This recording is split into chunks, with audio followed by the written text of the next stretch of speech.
With all the FTX media attention, the most significant crypto story of the year may be a little under the radar.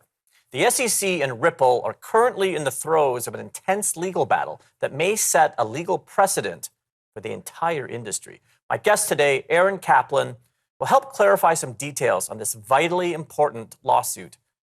Aaron, welcome to the Daily Drop. Hi, Bobby. Thank you for having me. Well, look, I'm glad we have you because I know that you're really going to explain what is pretty complicated for our audience, but is really important. So let's start at the beginning. Why is the SEC suing Ripple? Well, the SEC brought a suit against Ripple at the end of 2020, alleging that it sold XRP, its token, as an unregistered security. The SEC's complaint alleges that the defendant, meaning Ripple here, failed to register their offers and sales of XRP or satisfy any exemption from registration and were therefore in violation of the registration provisions of the federal securities laws. The legal theory here is that XRP is an investment contract and therefore a security. Under the federal securities laws, Ripple would have needed to register XRP before conducting a public sale or qualified for an exemption from registration in order to legally sell its digital asset, XRP, in the United States. In essence, this is a significant moment for the crypto industry as it marks the first time a determination is being made whether a top 10 market cap token is a security. And the outcome of this matter arguably impacts almost every token in the crypto market except for Bitcoin. SEC Chairman Gensler has noted multiple times that many digital assets are securities, and the determination whether XRP is an investment contract and therefore security really represents the most dispositive determination of whether that statement is correct. Okay, let me ask you. Let me just jump in for a sec, just to clarify some of these details, right? So the SEC this isn't like the first cryptocurrency that the SEC is sued. I mean, they've gone after a few of them. Why is this one? It's almost being viewed as like the landmark lawsuit for crypto. Is that accurate? I would argue that the library case that happened, that came out, the summary judgment the past few weeks, is just as important as a lot of the facts are very similar. I think that one of the reasons that people are very focused on the XRP component here and whether that's an unregistered security is specifically because it is one of the larger cryptocurrencies. And also, I think it's the last line of defense for people who are saying that tokens aren't securities.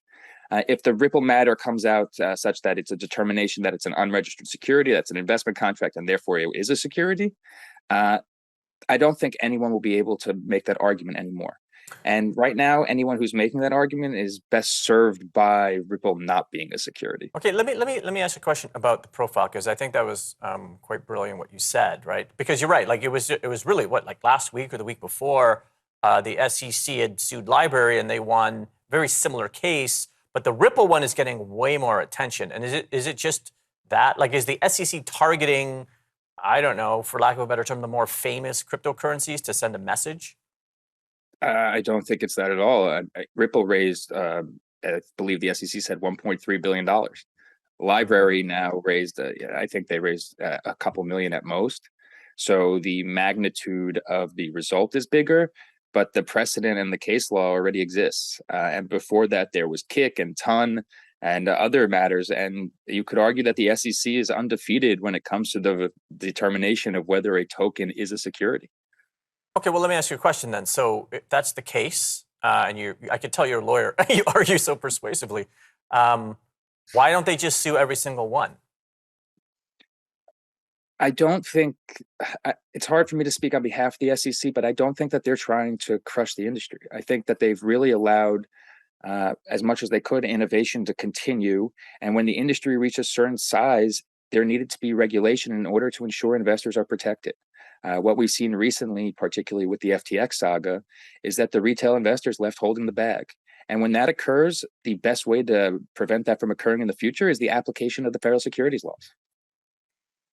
Right. It is interesting that they are sort of picking and choosing. And I know Gensler has gone on record saying he believes all 20,000 non-Bitcoin cryptos are securities. So I guess it's a little bit unclear to me who they choose to sue and why, because they could almost pick anyone.